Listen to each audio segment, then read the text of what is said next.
Tuesday's child. When to the heart of man. Was it ever less than a treason? To go with the drift of things. To yield with a grace to reason. And bow and accept the end. Of a love or a season. Robert Frost, Reluctance Street. 4.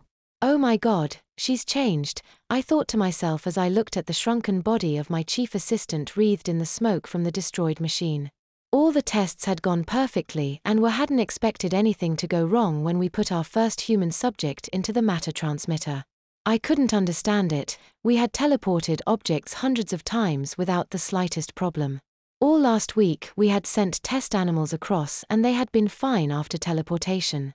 We had tried to think of everything to ensure her safety. We had even scheduled the experiment on a Tuesday so everyone could recover from their weekend before attempting a test on a human subject. Gina looked healthy, which was a blessing. But it was her size and apparent age that concerned me. Her body looked like it had rejuvenated into that of an 4 or 5 month old baby. I had one of the medical researchers examine Gina while we replaced the charred remains of the output amplifier stage and put another test animal in the machine. This time the chimpanzee we were using for a test animal regressed into its infancy.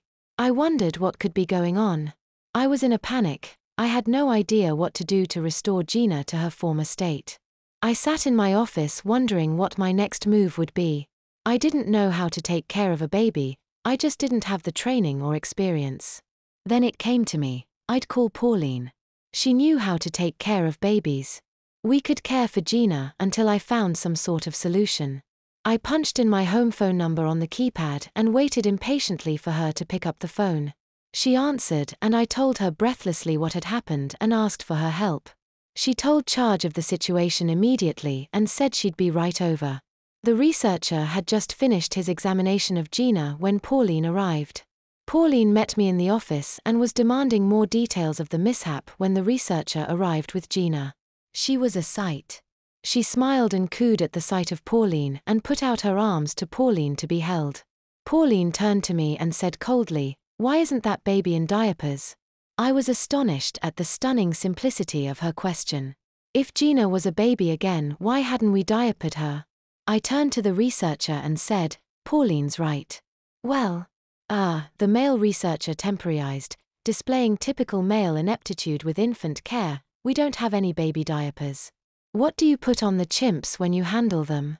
I don't recall there being an item for chimp diapers in the lab's budget, but I do recall there being several items listed that were described on the supply list as various sizes of baby diapers. I told him firmly. The researcher stood in front of us without moving as if he was waiting to be told what to do next. Pauline looked at him with a gimlet eye and said, "Well?" He looked at her stupidly and I sighed in exasperation. Then I said patiently, "Go and get some diapers on that baby." After he left with Gina, I asked, "What do you think I should do?" "Can you change her back?" she asked. "We don't know at this point," I explained. "We have to find out why the machine has suddenly started regressing the test subjects. Once we know why the machine malfunctioned, we might have a chance at restoring Gina to her proper age. It's obvious Gina can't care for herself in her present state.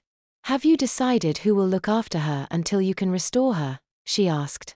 I hadn't gotten that far in my thinking, I told her.